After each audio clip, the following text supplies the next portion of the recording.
Thank you, Mr. Speaker. Good afternoon, Mr. Good afternoon, Speaker. sir. Thank you, Mr. Speaker. I rise here in strong support of this amendment. What we heard just now, a few minutes ago, were the changes we need to make, the structural changes we need to make so that this path to prosperity, which is the common goal for each and every one of us, regardless of which side of the aisle we sit on, regardless of what town, what city we represent. We all have the same good for each and every one of us. Our state needs to do better. We need to prosper. And what this amendment does, that was just introduced, does that. Makes those structural changes that we have talked about and presented over and over again.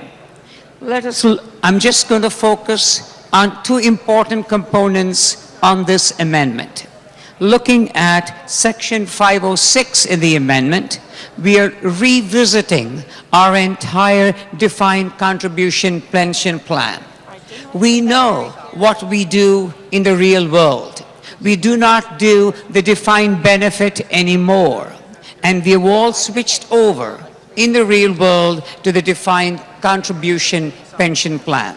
And what this amendment does is moving forward for our new hires, for the new people that we employ in our state, and when the contracts are up for renegotiating and it is time to review their contracts, we then make sure that we do what everybody does, what we do in the private industry, which is not the defined benefit, but the defined contribution plan. That is a structural change. That's the change we need to see. So moving forward, as both my ranking members said in their opening remarks, we are not back here in a month or 3 months having to do with the mitigation of the bill that we just passed or are discussing or debating today.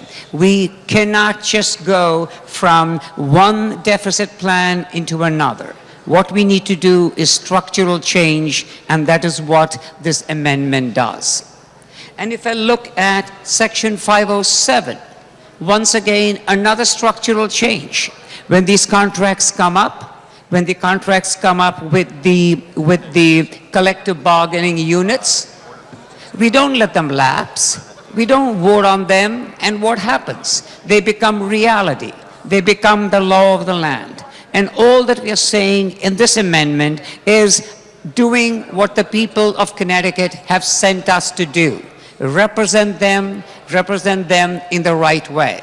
And the right way is we are their voice. We are their representatives. We need to look at the agreements and then decide, are we voting up or are we voting down on that agreement? So this amendment has a lot of parts. And I just focused on one or two of them, as the good ranking member has already done an elaborate presentation of this amendment. And I hope my colleagues, this side of the aisle as well as the other, will consider this the right step, the right direction for Connecticut to go and support this amendment. Thank you, Mr. Speaker.